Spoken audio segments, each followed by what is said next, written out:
करके एक एक गली, एक एक कूचे, एक एक घरों में पहचान करवानी चाहिए कि कौन कौन रोहिंग्या, बांग्लादेशी, पाकिस्तानी घुसपैठिया हमारे भारत में घुसा है। यहाँ तक कि एक सर्वे में एक डेटा मेरी कमेटी ने निकाला था जिसमें पता चला है कि भारत कई मस्जिदें हैं जिसके इमाम बांग्लादेशी घुसपैठिया है, जिनके अजान देने के तरीके से समझ में आ रहा है कि वो भारतीय मुसलमान की जुबान नहीं है। वो बांग्लादेश के शेख हसीना का इनर गारमेंट किसी हिंदू ने नहीं उड़ाया था, मुसलमान ने ही उड़ाया था हवा में। और जमाते इस्लामी मतलब इस्लाम की जमात में रहने वाला जमाते इस्लामी आतंकी संगठन ने ला इलाहा पढ़ने वाली शेख हसीना, मुसलमान शेख हसीना का इनर गारमेंट मुसलमान जमाते इस्लामी ने उड़ाया था। तो कोई चीज मेरे पर नहीं आने की बात रखी है। मैं चुप रही, मेरे पर नहीं आओगे, मेरे पर नहीं आओगे, मुझे नहीं चाहिए, मस्जिद में जाके आप चेक मेरे ऊपर टिप्पणी नहीं चाहिए। आपके कहने से मस्जिद में सबसे क्या करेंगे? मेरे ऊपर टिप्पणी नहीं चाहिए। हमारे मस्जिद से आतंकवादी निकलता है ना, हिंदुस्तान की वजह से। तुम्हारी तरह रहने की सारा इस्लाम का चिट्ठा खोल दूंगी मैं।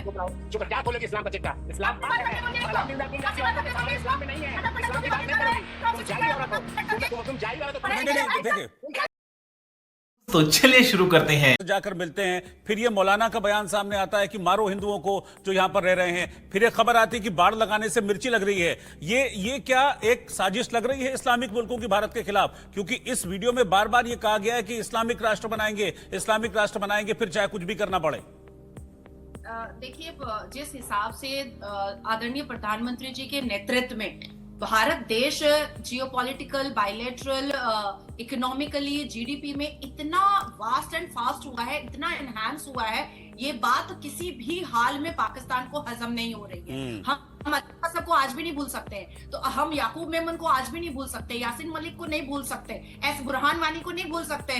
तो पाकिस्तान ने वक्त वक्त पर अपने स्लीपर सेल, अपने लोगों को भेजा है और आज भी भारत में रजाकार फौज है, अपनी पार्टी बना करके हैं रजाकार फौज के सिपा सालार लोग। तो हमें इतने हल्के में लेना नहीं चाहिए। और एक बात कर्नल साहब ने बिल्कुल सही कही है कि इमीडिएट एनआरसी इंप्लीमेंट करके एक एक गली, एक एक कूचे, एक एक घरों में पहचान करवानी चाहिए कि कौन कौन गुड क्वेश्चन रोहिंग्या, बांग्लादेशी, पाकिस्तानी घुसपैठिया हमारे भारत में घुसा है। यहाँ तक के एक सर्वे में एक डेटा मेरी कमेटी ने निकाला था जिसमें पता चला है कि भारत कई मस्जिदें हैं जिसके इमाम बांग्लादेशी घुसपैठिया है, जिनके अजान देने के तरीके से समझ में आ रहा है कि वो भारतीय मुसलमान की जुबान नहीं है, वो बांग्लादेशी ढकैया मुसलमान की जुबान है। आप बांग्लादेशी जुबान जैसे ही सुनिएगा तो पश्चिम बंगाल की बंगाली में और ढकैया और बांग्लादेशी बंगाली में जमीन आसमान का अंतर होता है, एकदम जा-जे का अंतर हो जाता है। तो मुझे लगता है कि भारत में जितनी भी मस्जिदें हैं उसमें सर्वे स्टार्ट होना चाहिए, जितने भी मदरसे हैं उसमें सर्वे स्टार्ट होना चाहिए। तो इनिशियल स्टेप यहाँ से लेना चाहिए और जितने भी मुसलमान पाड़ा, मोहल्ला और कॉन्स्टिट्यूएंसी है उसका सर्वे स्टार्ट होना चाहिए। क्योंकि मैं अंत में यही बोलूंगी, क्योंकि शेख हसीना का इनर गारमेंट किसी हिंदू ने नहीं उड़ाया था, मुसलमान ने ही उड़ाया था हवा में। और जमात गजब बेइज्जती है।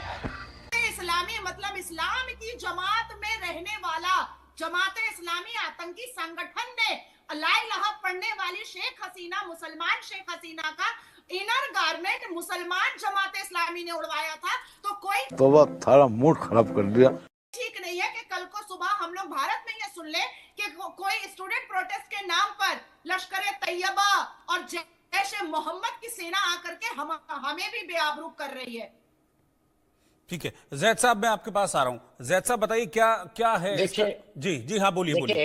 एक फेयर इलेक्शन की तरफ अगर बांग्लादेश चाहता है, देखिए मैं इस लहजे में बात नहीं कर पाऊंगा और मैं खामोशी से सुना। आप अपनी बात करिए, आप अपनी बात करिए। नहीं बीच में टोकेंगे, ठीक है? इनका जो जहन है उन्होंने अपना जहन रखा। मैं बताना चाहता हूँ, जब आपने मुझे बुलाया, सुनिए, बांग्लादेश अगर एक फेयर इलेक्शन की तरफ जाएगा, वो चाहता है कहीं ना कहीं क्या मुद्दा लेके मैं लड़ने जाऊं इलेक्शन, सिर्फ उसके पास कोई इलेक्शन का मुद्दा नहीं है। तो ये मजहबी लोग जो है वहां पर, कट्टर मजहबी लोग, देखिए मैं भी एक मुसलमान हूं, मैं क्या कहना चाह रहा हूं पहले समझिएगा। एक कट्टर कहीं ना कहीं मजहबी एक ऐसा वेपन है जिसे इस्तेमाल करके, कहीं आप हिंदुस्तान में देख लिया कितने मजहबी वेपन इस्तेमाल किया जाता है, तमाम मजहब के लोग करते हैं।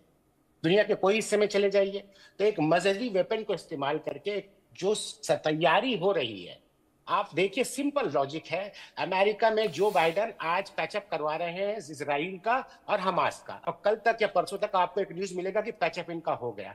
क्यों? ये क्रेडिट वो डोनाल्ड ट्रंप को देना नहीं चाह रहे हैं। ये क्रेडिट वो खुद देना चाह रहे हैं। इसी तरह जब तक इलेक्शन एक फेयर इलेक्शन की तरफ बांग्लादेश जा रहा है, उसकी एक तैयारी है जो मजहबी तौर पे की जा रही है। और जो कुछ भी बांग्लादेश आप कहाँ के ज्ञानी बाबा?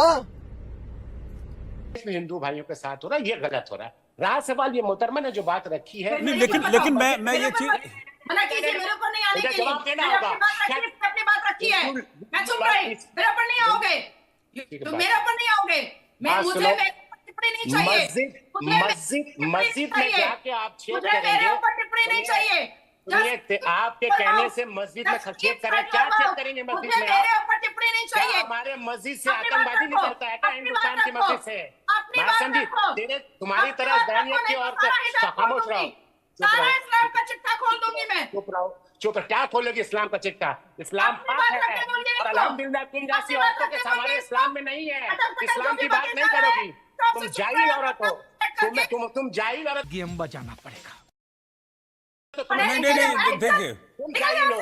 मैं बात करने का तरीका कैसे गजब बेइज्जती है।